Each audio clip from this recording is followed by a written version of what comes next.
নজর করে দেখতে পায় মহিলারা বেশি জাহান্নামের আগুন জ্বলতেছে। জিব্রাইলকে ডাক দেয়া বলে, জিব্রাইল এদের কিসের কারণে আল্লাহ শাস্তি দেয়? জিব্রাইল বলে, পয়গম্বর দুনিয়ার মধ্যে তারা বেশি বেশি আল্লাহর বেশুকুর আদায় করেছে আর স্বামীর অবাধ্য হইয়া চলেছে।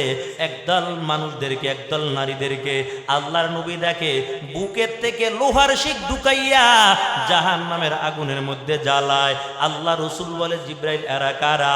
জিব্রাইল ডাক দেয়া বলে, পয়গম্বর দুনিয়ার জমিনের মধ্যে এদের কাদের মধ্যে, বুকের মধ্যে ওন্না ছিল না, এদের ওন্নাগুলো ঝুলাইয়া ফ্যাশন কইরা হাঁটতো। আল্লাহ তাআলা কিয়ামত পর্যন্ত তাদের এমন শাস্তির ব্যবস্থা করেছে।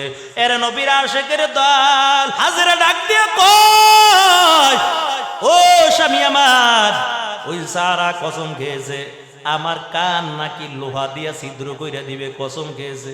সারা ডাক দিয়া কয়, স্বামী আমার, আমার মেজাজটা বড় গরম ছিল, আমার শরীরটা ভালো ছিল না, মাথাটা ঠান্ডা ছিল না, যার কারণে আমি কসম খেয়েছি। এখন কসমের কাফারা কি দিয়া দিব? ইব্রাহিম নবী কয়, চিন্তা করা লাগবে না, তুমি ছোট্ট একটা শুয়ের মতন, একটা লোহা শুয়ের মতন বানাও, একটা চিকুন লোহা শুয়ের মতন বানাইয়া এবার কানটা ছিদ্র কইরা ওই লোহাটা আবার কানের মধ্যে আবার বেঁকা কইরা দিছে।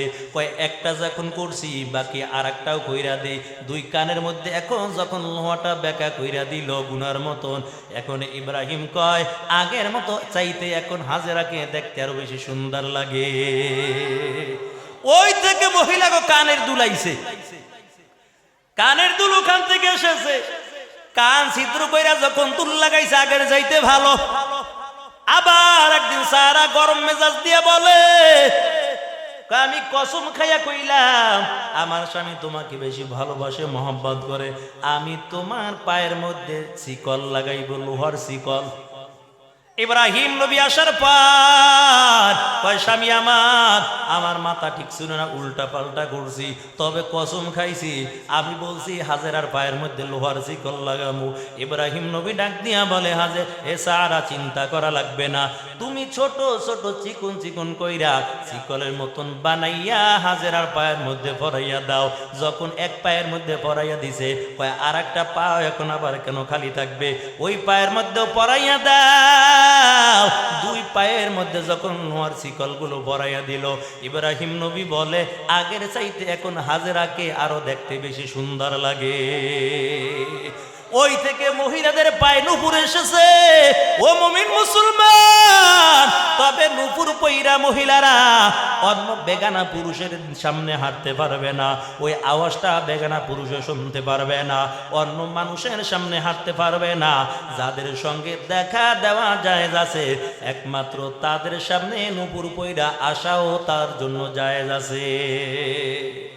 এরে মুমিন মুসলমান, আল্লাহর গোলাম, তবে দুনিয়াদার মানুষগুলো তো শরীয়ত দেখে না, কে কত সুন্দর ভাবে চলতে পারে।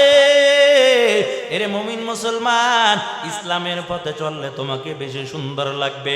যেই মহিলাটা বোরকা পরিধান করে চলে ওই মহিলাটাকে দেখতেও বেশি সুন্দর লাগে, আর যেই মহিলা খোলামেলা চলে ওটারে দেখতে শয়তানের মতন লাগে। কথা বলেন ঠিক কিনা?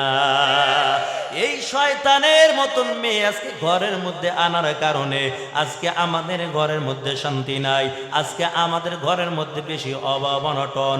মহিলারা শুকরিয়া আদায় করে না, কারণ স্বামী যত রুজি করে শুধু বিবি কয় নাই নাই কি করছো, আমগো ভবিষ্যৎ এখনো কিছুই তো হয় নাই।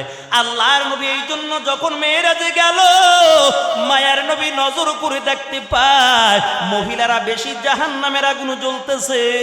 জিব্রাইলকে ডাক দেয়া বলে, জিব্রাইল এদের কিসের কারণে আল্লাহ শাস্তি দেয়? জিব্রাইল বলে, পয়গম্বর দুনিয়ার মধ্যে তারা বেশি বেশি আল্লাহর বেশুকুর আদায় করেছে আর স্বামীর অবাধ্য হইয়া চলেছে।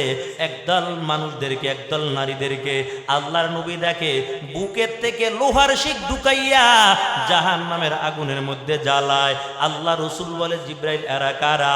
জিব্রাইল ডাক দেয়া বলে, পয়গম্বর দুনিয়ার জমিনের মধ্যে এদের কাদের মধ্যে, বুকের মধ্যে ওন্না ছিল না, এদের ওন্নাগুলো ঝুলাইয়া ফ্যাশন কইরা হাঁটতো। আল্লাহ তাআলা কিয়ামত পর্যন্ত তাদের এমন শাস্তির ব্যবস্থা করেছে।